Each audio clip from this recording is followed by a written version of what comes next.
Hello, this is Charles and welcome to today's vlog. I'm currently in the beautiful Holland Park in central London, and I must say that today is an absolutely stunning day.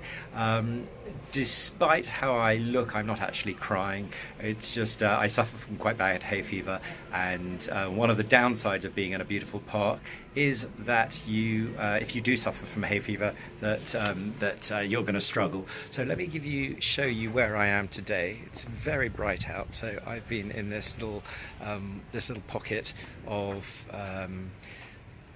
shade.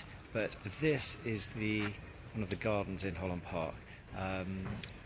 There are plenty of open spaces in Holland Park, but this particular place is slightly more manicured, and this is where I'm sitting as my little recluse from the sun. So let me head back to my shady spot and talk about what I'm going to speak about today, which is not football, but it is football. So no need to tune out. Those of you who are not football fans, but obviously the World Cup has started recently, and I thought I'd tell you my football story. So when I was doing a bit of travel, in particular through the Stans, places like Russia, Kazakhstan, Kyrgyzstan, etc.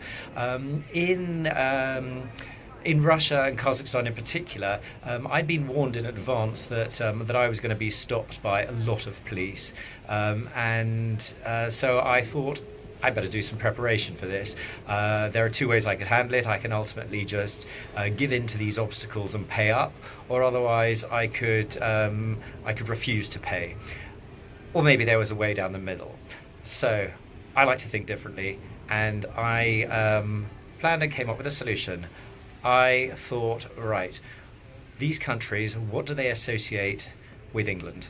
And the answer is generally football and cricket. As you go further towards Pakistan, it becomes very heavily cricket, but otherwise it's generally football. So I thought, right, if they associate with football, I'm going to associate with them. I'm going to put it into their language. So before I left, I printed out about a dozen photographs of David Beckham, and these had an autograph on them. It was an autograph that I had written, but it was David Beckham's autograph. So when it came about that I was stopped by the police, I would try and negotiate my way out of any kind of bribe payment for passing through. Or road tax, as they probably call it, and see what other approaches I could come up with. So when I got stopped and all other means were failing, I would take out my papers and I would out would drop a photograph that David Beckham signed.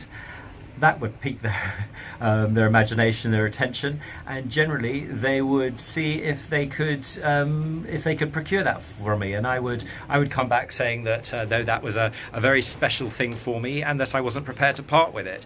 Obviously, eventually I gave in to them, and they received a David Beckham photograph, which was signed, with which they are possibly to this day still very delighted. So we came out with a win-win situation, with the advantage of a win-win situation obviously being that it works for both of you. Now, what is the relevance of me bringing up this particular story? So I want to speak today about obstacles. So ultimately there are two kind of obstacles that one comes across, or three types actually. They're the ones that you can plan for, the ones that you can prepare for, and the ones that are totally unexpected. They come from absolutely out of the blue and they blindside you. So obviously when you can plan for something, you should do so, you need to find a solution for the obstacle which is relevant to it, which is suitable for it, and ideally needs to work in both the favour of yourself and whoever is throwing the particular obstacle at you. So that is very important if you can manage to plan for it. Now, obviously, there are some things that you may not be able to plan for because you don't really know that they are going to happen or exactly how they are going to come about. So if you can prepare for them, then you perhaps have a system in place so that you can say, so that when something comes up, you can say, okay, I didn't expect this, but how can I play it to my advantage? What are the various inputs and factors that I can see around me, which I can use to determine what my solution might be? Then you have entirely unexpected scenarios that come up, which you can't possibly plan or prepare for. You basically just have to deal with them on the spot. Those ones I find both challenging but particularly interesting, because when those ones come up, and particularly if they're quite substantial, that's when you see what you're made of. That's when you see what your metal is, and I find that very interesting. Example of that obviously is if you perhaps see someone being attacked in the street, or you see a particular accident, and then you see how you react.